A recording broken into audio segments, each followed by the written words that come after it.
Welcome to Foundation Friday. The dedication and covenant of silent unity was signed on December 7th, 1892 by Charles and Myrtle Fillmore, founders of the Unity movement. It is unlikely when they signed this covenant that they had any idea how far-reaching unity would be as it evolved into the church we know and love today. We invite you to join us as we explore and share some of the original ideas, teachings, and writings of the men and women who created the foundation of the Unity Church.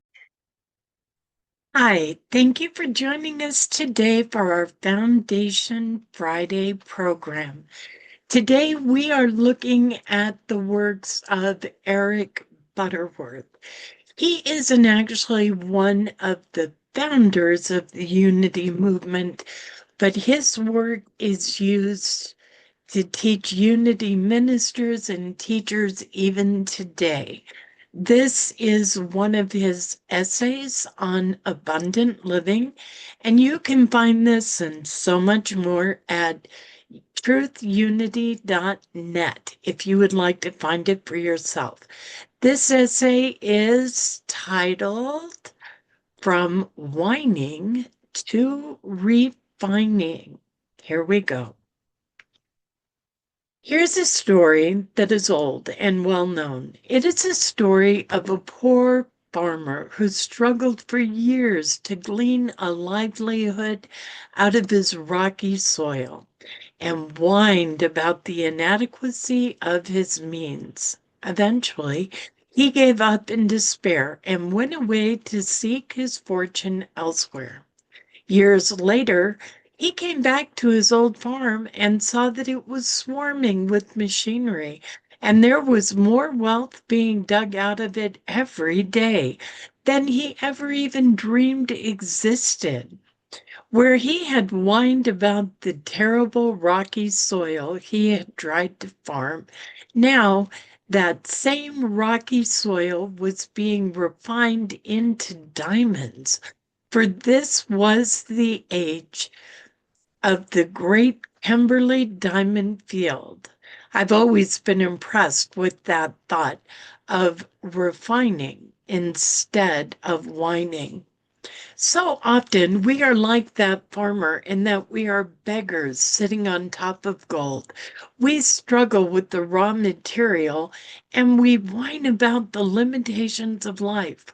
While always in the refining process, tremendous good can come from the situations right where we are. It has been said that the majority of failures in life are simply the victims of their mental defeats. Their conviction that they cannot succeed as others do robbed them of their vigor and determination, which self-confidence imparts. Thus, they don't even succeed. There is no philosophy by which a man can do a thing that he thinks he can't do. The reason why millions of people plod along in mediocrity, many barely making a living when they have the ability to do infinitely bigger things, is because they lack confidence in themselves. They don't believe they can do bigger things that would lift them out of their rut of mediocrity and poverty. In other words, they are not winners mentally. The way always opens for the determined person, the one who refuses to whine and gets busy refining.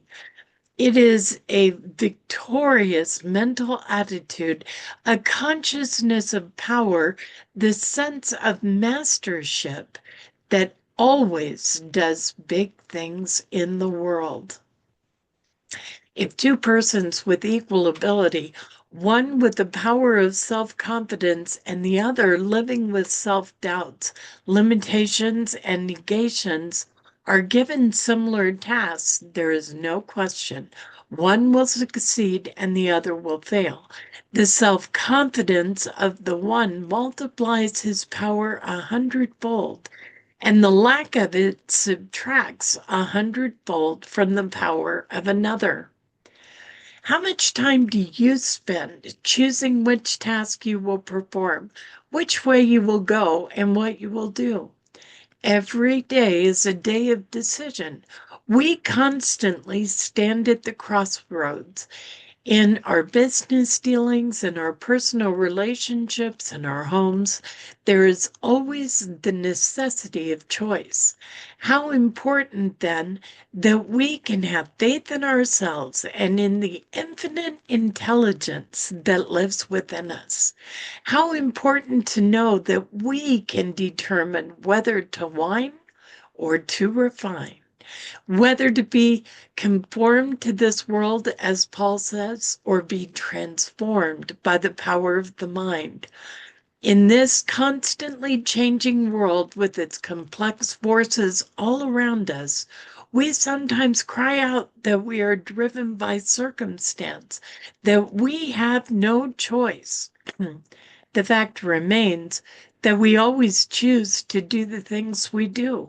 We always have a choice. Though we may not wish to go a certain way, we allow others to pursue it because it offers the path of least resistance.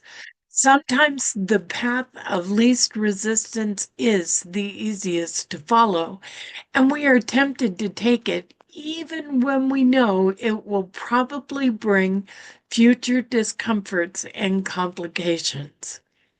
Once we realize that the power to meet any emergency is nowhere else but within ourselves, once we stop looking outside ourselves and then intelligently we can let the divine part of ourself rule and exert the mastery that is ours to do, we find that we have infinitely creative resources. We find that when we center those resources on the one thing we want most, we can get anything from life that it has. The secret power is understanding the divine source of creativity in our own mind. We must realize that the power to do anything, to have anything, to be anything is always within ourselves. Then, and only then, shall we take our proper place in the world.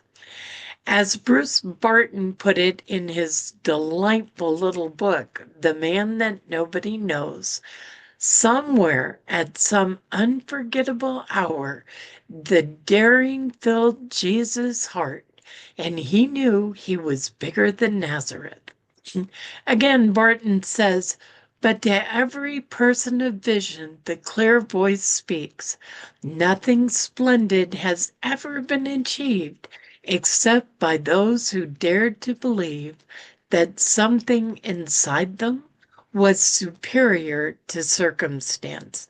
In other words, when they stopped whining and started refining. Concentrate all your thoughts on making your visions come true.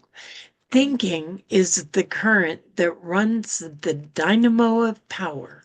You connect this current with the divine part of your mind so that you can draw upon universal supply. You can actually become Superman.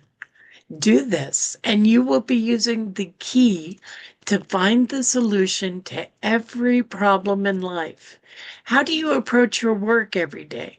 Do you grapple the tasks that come your way with a confident and easy mind, taking what is available to you and refining it to bring forth tremendous demonstrations of your supply and success?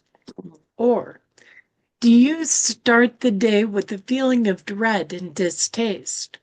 Or do you whine that you are not equal to the effort being demanded of you, that the job demands too much of you, too much of your time and energy and thought? Whining, whining, whining?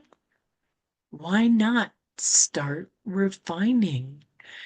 You probably have been told a million times that a great deal depends on your attitude. We could put it in a very simplistic way by saying, you can do anything you think you can do if you think hard enough that you can do it. If you stop whining and start refining. Victory in anything comes first to the inner mind or consciousness, and its success is expressed in the outer experience. One who is an inventor must know quite well before his invention takes form that first it is a possibility. If he keeps whining, then there is no hope. If he spends his time refining, working, and perspiring, then the chances are very likely that he will grow through experience and come up with some new technique or thought his efforts can be made into a reality or a material realization. It is because an inventor knows so well deep within himself that something can be done that it keeps him in the refining process despite the occurrence of failure after failure. He doesn't whine, he refines. If he fails to bring forth the expected thing that he hoped to accomplish, it is only because he let his confidence waver.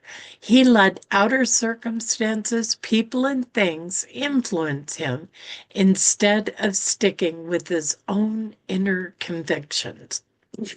So, as I always say, have the courage of your own convictions. Follow through on that which you have been led to do. There is a way. You may have to work at it. You may have to perspire, but instead of whining, get busy refining. The potential is there. In other words, within you is the courage to let it flow through with actions if you get yourself in tune.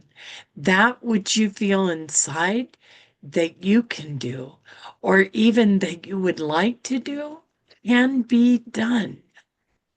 Because you don't wonder or hope or wish to do this thing unless there were already a divine potentiality.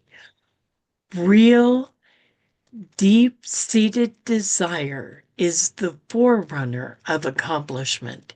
If the desire is coupled with faith and action, never let discouragement get hold of you because it serves as iron bands, clamping completely around you and ever tightening with the passing of time until you just sit completely in bondage, whining, whining, winding. Throw off those bonds of discouragement, replace them with doors of opportunity that open to you through your own ideas, and let these ideas serve as channels from which unlimited riches flow forth to you in bounteous measure. Your possibility of attainment depends only on your vision. So have a vision of what you want to do or be and cling fast to it. The power for your accomplishment is right within you, and you can succeed if you stop whining and get busy refining. Remember, there is no philosophy by which one can do that which he thinks he can't do. But there is always the possibility that he can do anything if he thinks he can do it. Try setting desire, faith, determination, and action together and just see what happens. Refuse to be a victim of your own mental defeat. Refuse to get bowed down in the sloths of despondency. Refuse to indulge in whining. Have the courage of your convictions and get busy refining. That was a teaching by Eric Butterworth that he delivered in 1975. I hope you were inspired to move forward in whatever your dreams are. We would see you have everything that you desire. Before we go, please know you matter. You are sacred, and you are so, so very loved. Namaste. Thank you for joining us, and let's stay connected and grow in spirit. We are on Facebook. Search for Unity Church of El Cajon and follow us and like our posts. You can reach us on YouTube at Unity Church of El Cajon. Please subscribe to our channel, watch our videos, and leave comments which can help us improve. We are on the web at unityofelcajon.org.